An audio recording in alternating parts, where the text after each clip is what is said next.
Hey now, ladies and gentlemen, hey now, and I say hey now. Lots going on today, right now. Maduro's first court hearing is underway. Also expected to hear from Tampa and Tim at some point about his decision to not run for re-election. I saw a video from his daughter on Twitter where they seem to be in really good spirits. They were talking about their Culver's and how it's the best fast food and yada yada yada. And so, why wouldn't Tampon Tim be in good spirits? He thinks he's going to avoid accountability. You'll just, hey, I'm not going to be governor anymore. It's not going to be my problem. But dare I say, we're living in a different time. It may still be your problem. We'll see how that all plays out. Carrie in the house. Carrie, what's up? Happy New Year. What's happening? Happy New Year. What'd you do? I already know what you did. You went to bed at like 10:30 on New Year's. I'm pathetic, man. I tried my best to stay up. 10:30, man. Because I reached out to you. We were going to bring you on the show and everything else. I was going to do it too. And got it about 2 in the morning. I figured, they're probably not doing that anymore. No, well, we had a lot. We had a lot going on. We had the over the line balls drop. I guess you saw that. Yeah.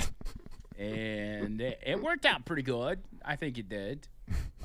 It was a little rushed, a little more rushed than I wanted because we were bringing people on the show. And then before we knew it, like it was 12 o'clock, and so we were like, hurry up and try to drop the balls. And it was a whole thing, but it worked out. It worked out. We made it. Well, happen. I felt bad that I was asleep. It's fine. It's fine. So I apologize. Well, I knew. But I do appreciate you reaching out. What had you asleep at 10:30? Did you just drink too much? Not really. Just sitting on the couch watching TV. Drinking may have had something to do with it, but just maybe depressed by the. When was the Alabama-Indiana game? Was that New Year's Day? That was New Year's Day. Oh, okay. Well, you weren't depressed about that. That was pathetic. Was it Good gosh. What happened? Because I didn't really watch it. I watched like the first quarter, but I didn't watch the rest of it. Trish had me putting up decorations, but I'm not sure what exactly they were not ready to play. I think. Well, I've just looked at reactions from individuals, and I've seen a lot of them blaming the coaching. Yeah, that's probably a good bet. A lot of it was the coaching because you didn't get your players up and you didn't call good plays. Yeah. And I thought that was the case when they lost to Oklahoma that first time. I felt like there was some bad calls, but people were like, nah, it wasn't a bad call. Like, he was doing what he had to do. And I was like, I don't know, man.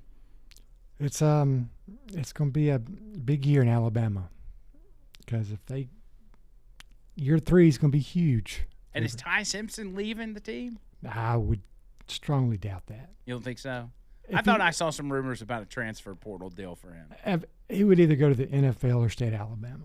One or the other. Really? Yeah. Oh, is he I guess he's a senior? I think he's a redshirt junior. I think he'll be a senior this year. I think he has one more year of eligibility. Yeah. Huh. But, I don't know if he'll be back next year. Now, if he'll start, that's a different story. Yeah. Yeah, I was just curious your thoughts on that. You're not necessarily an Alabama fan, but I like to see them do well. It was a meltdown for the Crimson Tide, unlike anything we've seen in a long time. I mean, Indiana's a lot better than I think people thought they were, was half the problem. Yeah. It's Indiana. They're a basketball school. Well, nah, they're the real deal, dude. Yeah. They are the real deal. Now, I'm interested to see them go up against – who are they playing, Oregon? I think they play Oregon. That's right. There's going to be Oregon, and then you've got Ole Miss versus Miami. Boy, what a weird Final Four. It really is. I mean, it's so funny that Lane Kiffin got paid $500,000 since Ole Miss won. That's just so funny. And I'm glad Ole Miss won, and the main reason being that and I understand the payday and everything else, but I'm glad to see that team win and Lane Kiffin not be able to celebrate with the team that he built. Now he's wanting all his coaches to come to LSU. Okay, I didn't think y'all were going to go this far. I need y'all to get on down here to Baton Rouge. Yeah, dude. That's crazy. It's weird. So maybe Ole Miss has got a chance to beat Miami, you think? I think they have a strong chance, yeah. What if Ole Miss is in the national championship? I think it'd be great. That would be crazy. It would be great if they win it. Ole Miss versus Indiana. And they have a pretty good chance, I think. And isn't all 4 coaches in the Final 4 teams from the Nick Saban tree? Yep, sure are. Wow. So 4 former assistant coaches in the Final 4, and yet Alabama is not. Because they chose to hire somebody not in the Nick Saban coaching tree. Yeah, that seems like you should have just. I've been trying to give this guy the benefit of the doubt. Seems like a good guy, but he's got to pick better assistant coaches if he wants to do anything else. Well, that'll be, he's not going to get the boot, but he's going to have to definitely change. If he doesn't win a lot next year, it may be looking that way because people will run out of patience. Yeah, especially around here. They ain't going to put up with that. They ain't going to put up with it. I mean, you got in. You won your first game, which is great. But if you had lost by 5, by a touchdown, no big deal. You got killed, embarrassed. Yeah, in the Rose Bowl. I mean, what a crappy stadium, too, man. In the Rose Bowl. I mean, the Rose Bowl is actually part of the lyrics of the Alabama Fight song has the Rose Bowl in it. Yes. Like, you got to win the Rose Bowl. I was at the very first Nick Saban national championship game at the Rose Bowl. Really? Yeah, it was. And they played Texas. Texas, that's right. And they were not supposed to win. They did. Was it what was his Colt McCoy? Was that the quarterback? Took him out. And he got hurt. Yeah. If he hadn't gotten hurt, we would have won. Okay, well, he did get hurt, and y'all did not win. And that was the beginning of the end for everybody else as Alabama ran roughshod. Yeah, losing that Indiana game reminded people of losing that Florida State game. Not that it was that big of a blowout, but it reminded people that happened because I think a lot of Alabama fans had forgotten about it. Yep. And now they're like, okay, let's reassess the season. We started with a loss to Florida State, and then you ended up losing to Oklahoma. That was only 2 losses, right? Yeah, they got 2 losses. And then lost the SEC championship. Correct. And it just snowballed. It was bad. Bad look, but it's over with. We'll look ahead for the future, man. The future's bright. Well, who's got a brighter future, Auburn or Alabama? Sure. Not comparing the two as to where they currently are on the scale of success, but just in general. I should have brought Damian in here for this. Who's sitting at home right now thinking, man, we're on the right track, and who's sitting at home thinking, man, we're on the wrong track? I would say Auburn fans will probably think we're on the right track because this guy's is good. They have nothing to compare it to yet. Yeah. And they've been comparing their team with Alabama for way too long. That's why they won't keep a coach, because if Alabama can keep it up, why can't Auburn? Yeah. So, of course, Hugh Freeze is a different story. He gave up. But yeah, he did. I mean, I think they both have things to look forward to.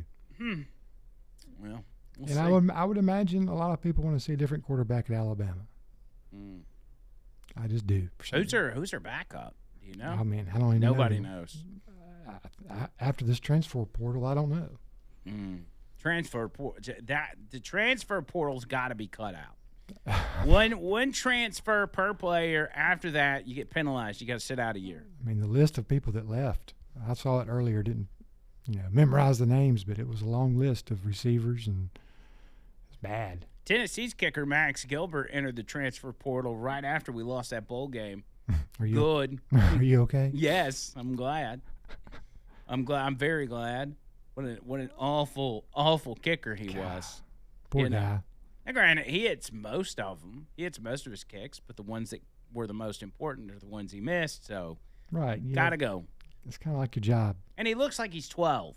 I mean, has anybody even checked that kid's ID? You know? He's real smart, though. I'm sure he is. He's a real smart guy. I'm sure he's super smart. Maybe he can go to UCLA. Oh, that'd be Maybe good. he can go to Alabama. That's true. You know, He might. Alabama kickers have struggled in years past. Yeah, they did not cost him this year, though.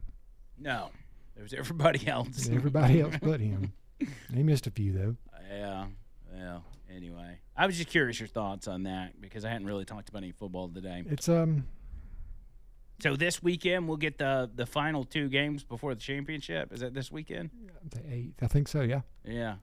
So we'll see. Dang. It's going to be good. Ole Miss has got a good chance. Are they both games going to be on Saturday? I think so. They should do one on Saturday and one on Sunday. You can't do that. NFL, man. Screw the NFL. I'm just kidding. I don't think they have any games this weekend, do they? They have playoffs in 2 weeks, I think. Oh, really? So the NFL season's over? I believe so. Or is it one more week and then it's over? I think it's over. Really? I think this is it. That was it. Huh. Last game was last night. Since the Chiefs were choking, I haven't paid a whole lot of attention to the NFL outside of making my underdog picks. That was it. But so who's the team to beat?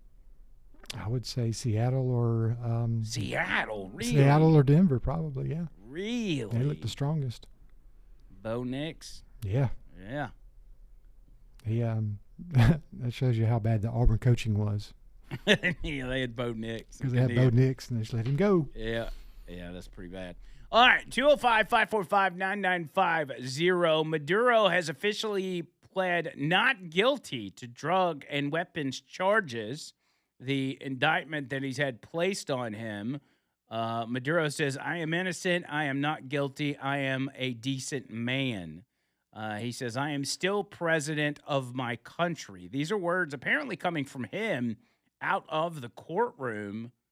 And we're getting this in real time. This is from a reporter inside the courtroom. Maduro tries to keep speaking, but the judge cuts him off. So what you have here, well, this is crazy. You've got a defiant Maduro in this court. And hey, why wouldn't it be? What else has he got to lose, right? A defiant Maduro in this courtroom trying to speak over the judge, and the judge is like, yeah, zip it. Now, another problem with this is who the judge is in this case, which I'll explain to you as we go along. There's going to be a lot of questions on that front about how legitimate this case is even going to be. But, hey, we'll see. 205-545-9950 is the Line Talk 99.5. Back after this.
Okay, so we're watching this play out in real time. Hellerstein, which is the judge, a 92-year-old Clinton-appointed judge, is now informing Flores, Maduro's wife, of her rights. Flores enters a plea of not guilty. She says, quote, not guilty, completely innocent. Flores says to the judge. It's in, and I'll give CNN credit because this is where I'm getting these updates from. They have their reporter in the courtroom with the reporter's text thread up on the screen. So as the reporter is texting back to the studio, they're putting that on live TV. It's like you're getting to watch the phone. That's pretty smart. CNN doesn't do a lot of smart things, but that's pretty good reporting. So that's where we're at. Maduro pled not guilty to all 4 charges. Celia Flores, the wife of Maduro, pleading not guilty. And all of this was obviously expected. But what I find most fascinating about it is the defiance of Maduro and how the judge had to cut him off and said, hey, zip it. And again, this judge is like 92 years old. Clinton-appointed judge, obvious Trump hater. He's fought back against Trump on from immigration stuff all the way back to the hush money thing to, subpoenaing Deutsche Bank and Donald Trump's financial records. And he's been involved in a lot of anti-Trump cases.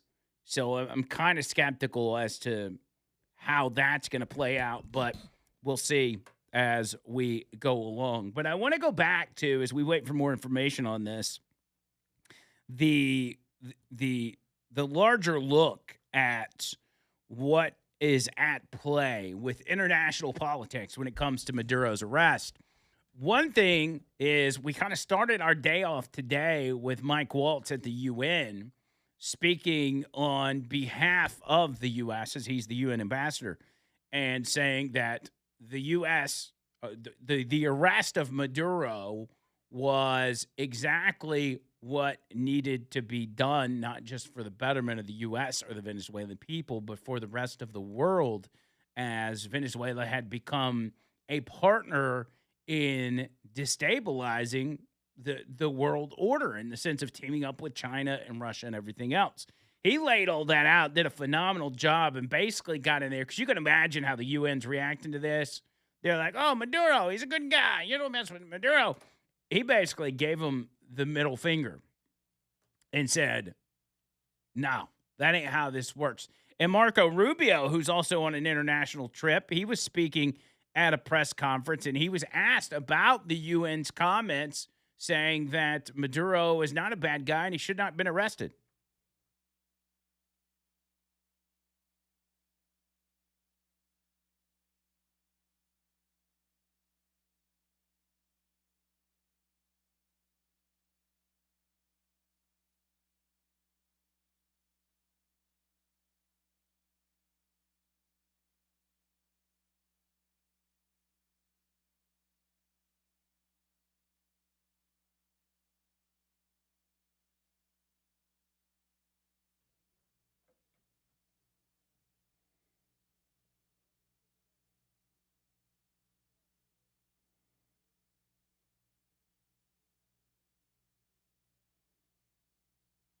I like it.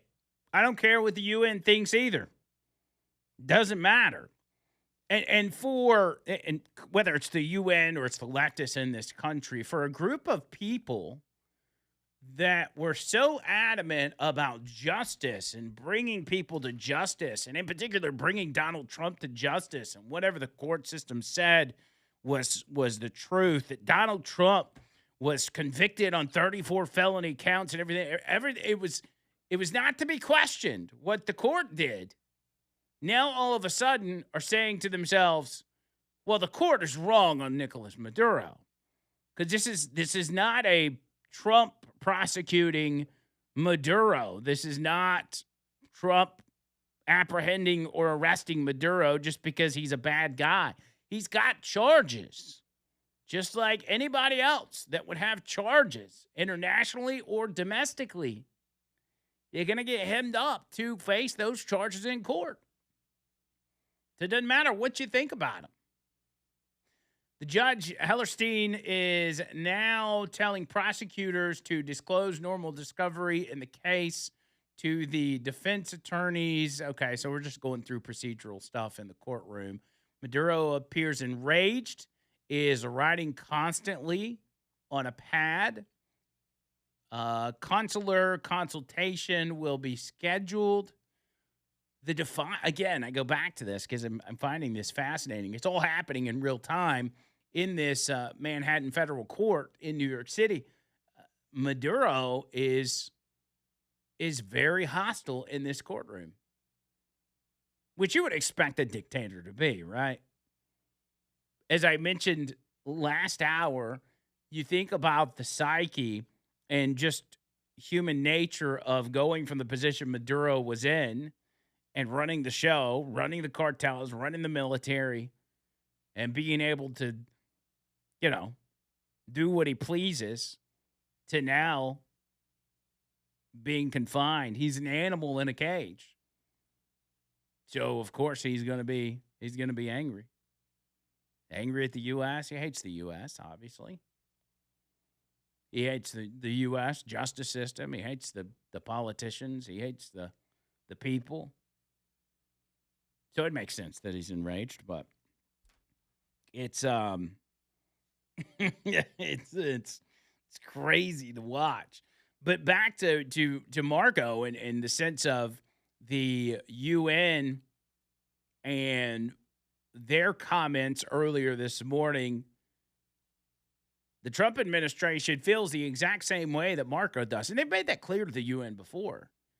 It's like, we really don't care what you guys think.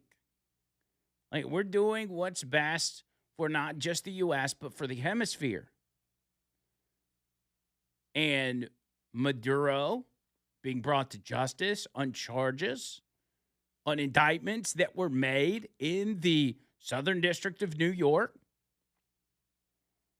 That's just part of it, man. That's just part of it. I don't know what the argument is. To watch the presidents and prime players on the international stage chime in, it has been fairly interesting to see who's landing where. There's nobody that's indifferent. No world leader that is indifferent to Donald Trump's assertive foreign policy.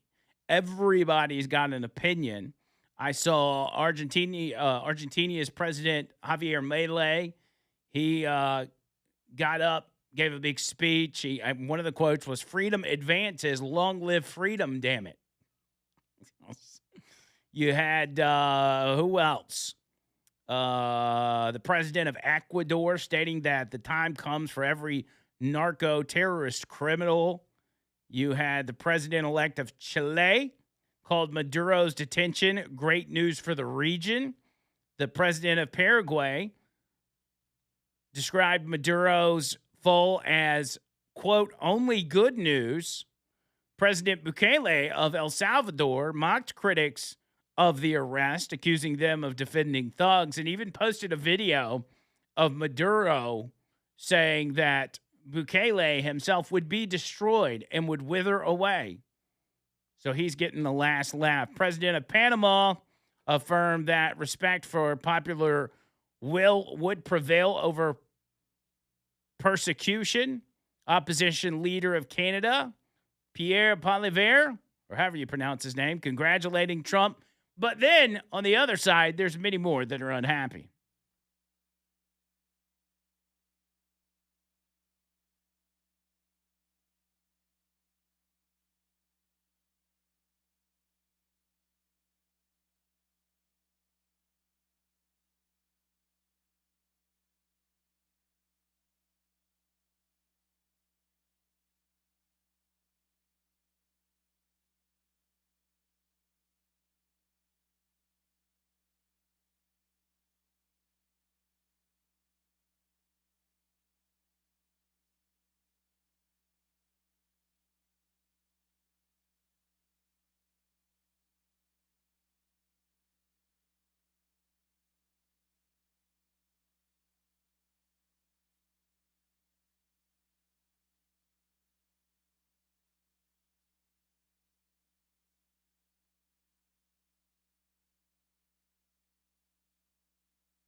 All right, so this has wrapped up. Maduro shook his attorney's hand before standing to leave. He handed over his notes to a U.S. Marshal who escorted him out of the courtroom. The Marshal looked through the papers Maduro handed him, I guess seeing if he can take them to jail with him. I don't know. The judge now says he will see both sides again on March 17th at 11 a.m. Lawyers are filtering out, and court is finished, is what we know. The Maduro's attorney apparently said that he had a medical issue to attend to, and that he had to get out of there. It sounds like he's probably like, listen, man, I don't want to be here. I'm a court-appointed attorney. I just, By the way, what happens? Is that a court-appointed attorney? I don't know.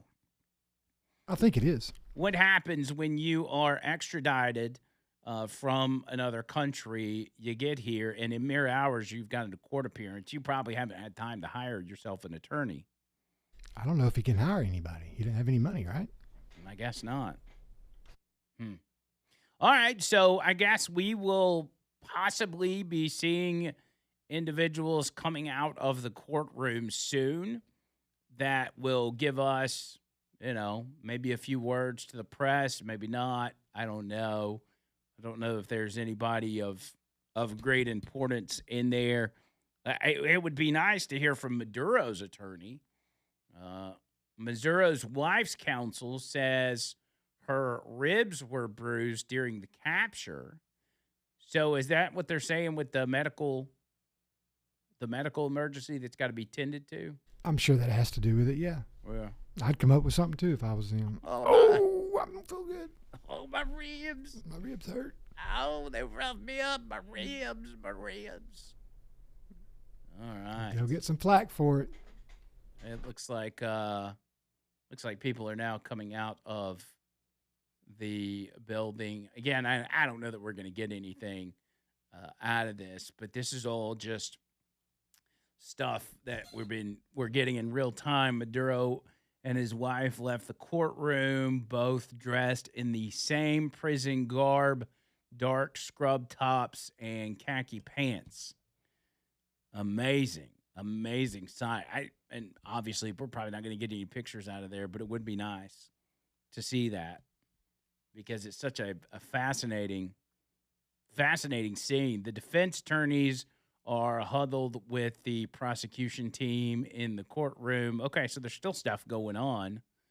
But the Maduro and his wife are apparently, they've been escorted out of the courtroom, and they're set to appear in court on March 17th at 11 a.m. Eastern time. Boy, that's quite the stretch. You're gonna have to wait over 2 months to get any sort of update, it seems like. But that's the way the legal system works. In the meantime, we're going to deal with the hyperventilating of the media over this. Real quick, just so I don't miss out on this, as we were talking about football a minute ago, Caleb says, Auburn fan here, I'm not thinking we're on the right track. He says, I'm thinking remains to be seen. The last 12 coaches were supposed to be the next Nick Saban, but we haven't had a decent coach since Tupperville. And so I'm saying I'm in the remains to be seen camp. Mike says, I've said this before, and it's still true. Being an Ole Miss fan, I'm accustomed to losses, but when victory is achieved, it's just that much more wonderful. Go Rebs. And good for Damian as well. What a pick he made at the beginning of the season when deciding what team to cheer for. You got to feel good for him, right? Yeah, luck at the draw. Matt says one game is on Thursday and one's on Friday. So the playoffs, the two playoff games are Thursday and Friday. Well, at least they're on 2 different days. But I think they should probably do it on Friday and Saturday. Make them both night games. That makes too much sense. Yeah, you wouldn't want to get too crazy with it. Wouldn't want to make too much sense if you're the NCAA. Richard DeCopp's on the line. What's up, Richard? Gentlemen, if you live in the Hueytown area near Brook Lane Drive and Opal Avenue, be on the lookout. Jefferson County, multiple units and multiple unmarked cars, and deputies and tracking dogs are in the area looking for somebody. Don't know what the situation is. I didn't see a car that looked like they had ran from the police, but I dropped off down there a minute ago, and there was deputies on Opal Avenue walking, looking under stuff and in stuff with a tracking dog. Interesting. So keep your doors locked. Keep your 2A next to you. It's a good idea. It's a good idea. Have especially a good one, boys. See you, man. Back. Appreciate it, Richard. He said, welcome back. Yeah, especially for people out there on the road like Richard the Cop, which he can protect himself. He's good. But everybody else, I haven't seen anything that there's any sort of manhunt or any. Let me just do a quick search real quick and just see. Our girl Carol Robinson's usually on top of that. Let me see if she's got any kind of update.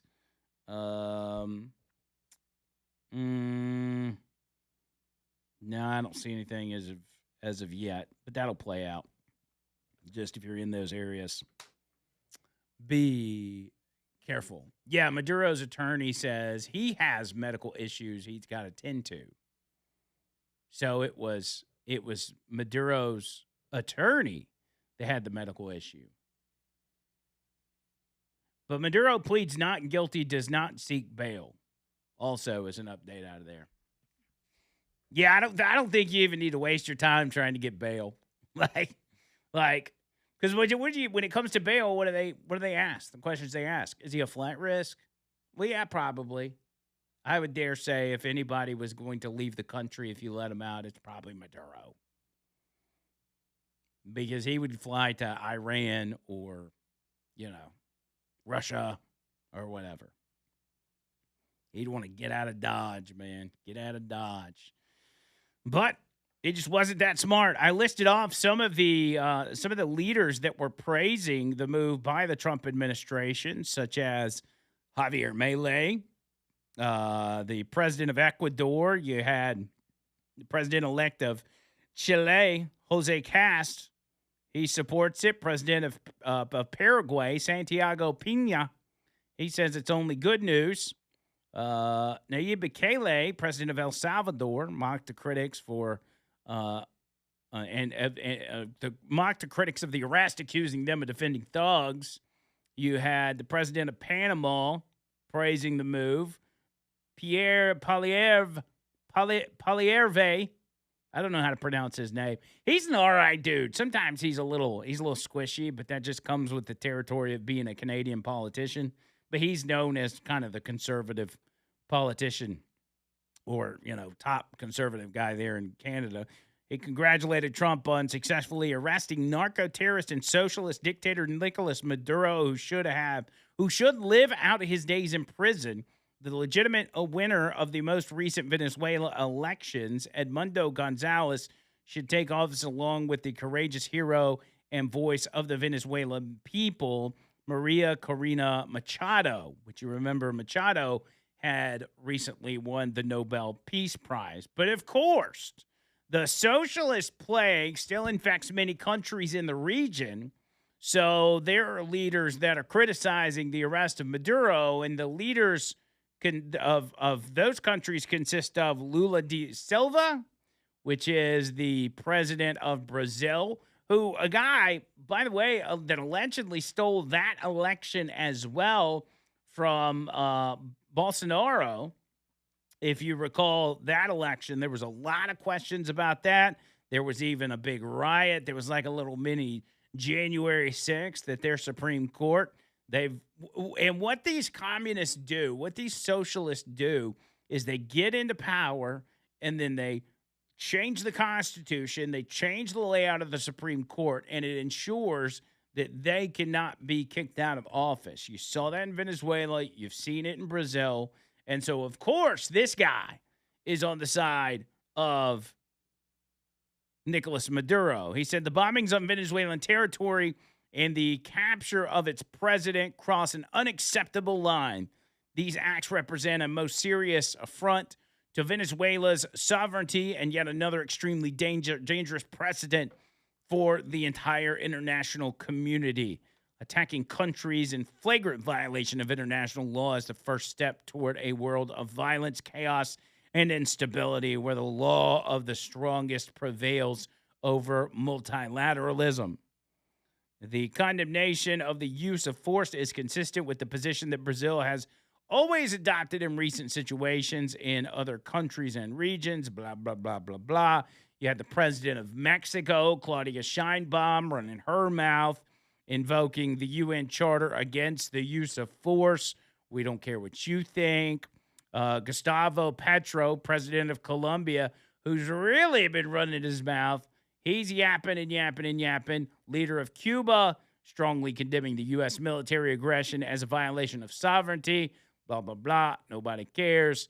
So keep on keeping on. As a matter of fact, Miguel Diaz-Canel is the leader of Cuba, and there are going to be, if anybody should be upset about this, it should be Cuba, because they're so heavily involved in Venezuela, almost had conducted somewhat of a soft coup over the years in having many of their government officials embedded in Venezuela to help prop up the Maduro regime.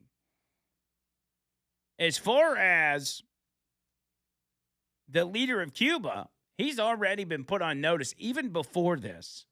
But the running of the mouth by the Cuban leader is not going to serve him well when it comes to Donald Trump. And from what I'm seeing, when it comes to Marco Rubio, who has, after so long of Rubio kind of being a squishy guy since he became Secretary of State for the Trump administration, he's grown a set of balls unlike anything I've ever seen. I don't know what it is. I don't know if he's on testosterone.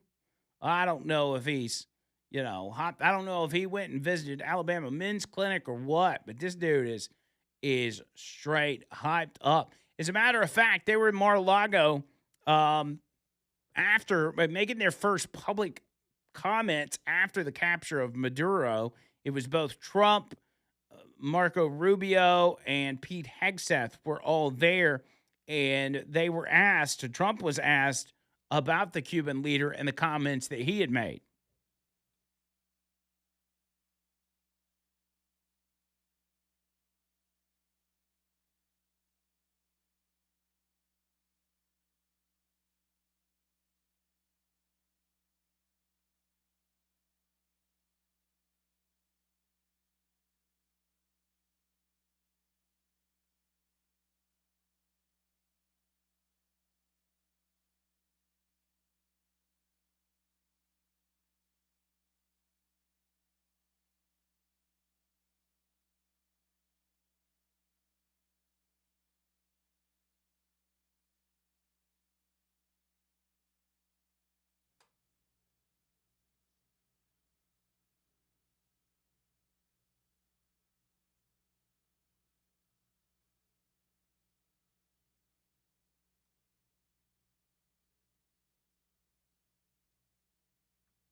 So I think what you've got here is this bolsterous attitude and this almost confidence-like attitude that the Cuban leader has probably comes from that. Comes from the fact that they think they can just take over and continue to run Venezuela as they please. But the Trump administration's already 10 steps ahead on this. They knew this. As Marco pointed out, they know that the Cuban military and the Cuban government, the Venezuelan government and military are all full of Cubans who have essentially, in a sense, taken over that country and are calling the shots. That would be over the Cartel of the Suns. That would be over the military. And so maybe they think that they'll be able to carry on with business as usual, but I wouldn't talk too much because you may end up meeting the same fate. As a matter of fact, Donald Trump said that in so many words that if you don't chill out, you may get what you're asking for, because we ain't playing around anymore. This is not Biden's administration. This is not Obama's administration. This is not the George W. Bush administration. This is a whole new ball game. And they thought they could get away with stuff like this based on Trump's first term and how everything was set back by the Biden administration. But the games are over. The games are over, and we're taking action. For the first time in a long time, we have not seen this in this country. We have not seen this type of leadership and this type of action that's been taken. Oh, it's always talked about. Every president, every politician brings it up. They say it over and over. In Maduro's case, yeah, we got to take down Maduro. We can't let him continue to do this to the Venezuelan people. We can't let him continue to pump drugs in this country. They always talk about it. But for the first time, we've got somebody that actually does it, that actually takes action. And that's what I love most about Donald Trump. Not what he says, not what he puts on Twitter or Truth Social, not the crazy things he says at press conferences, although I love a lot of it. What I love the most about this president is that he's a president of action.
Just giving you live updates. Maduro en route back to prison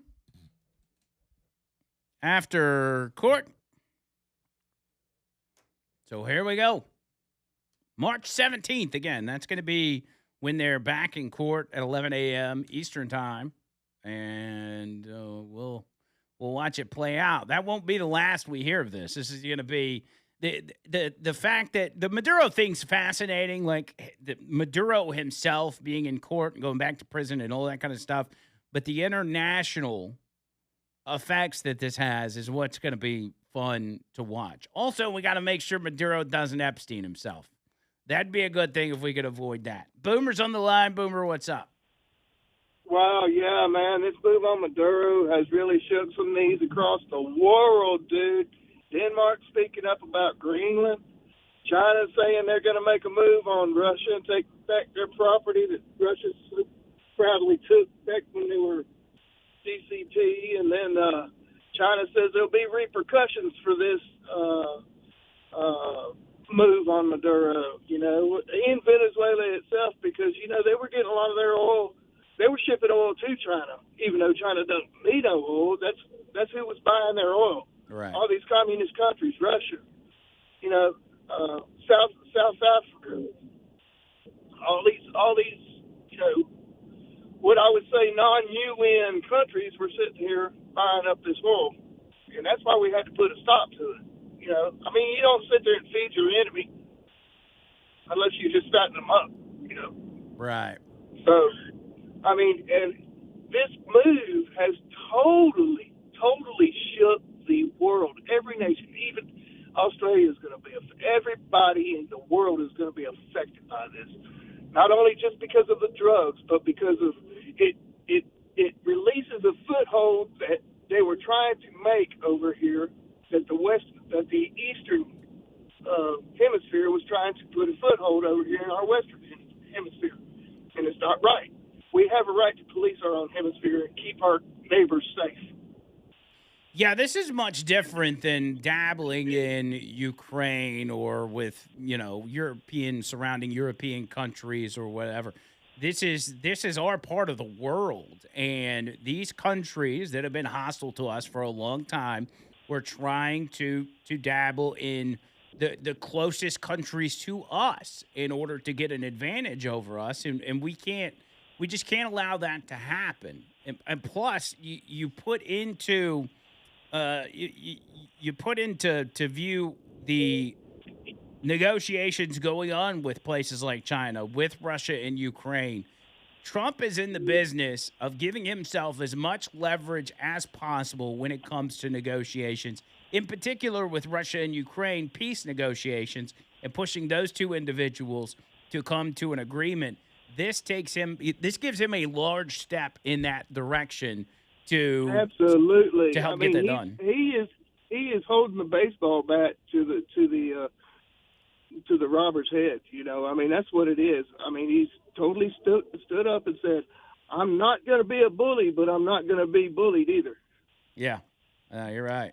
You're right. It's big implications, big time. Love you long time. Hey now to the Hey Now Nation, happy and merry New Year, and I hope everybody is blessed with health, wealth, and prosperity within the new year. There you Love go. each and every one of you. Boomer out. Thank you, Boomer. Appreciate you, buddy. All good points, by the way. Also a good point for prosperity and lots of success in 2026. I will have you know, for the first year that I can ever remember, maybe ever, I had my beautiful wife go get greens and black-eyed peas on New Year's Day and cornbread. Not cornbread. We got cornbread. And I ate some of it. I didn't eat a lot because I don't like black-eyed peas. I think they're disgusting. But I do like greens as long as it has a lot of hot sauce in it. So I had some of that, had some black-eyed peas, had some of that. So we actually got Mexican cornbread because I told her I wanted actual corn and jalapenos in it. So I'm going to have Mexican prosperity and wealth, which probably isn't that much money, if I had to guess. Because there's several pesos. There's not a lot of prosperity in Mexico. But I ate them anyway, so maybe good things will come to me.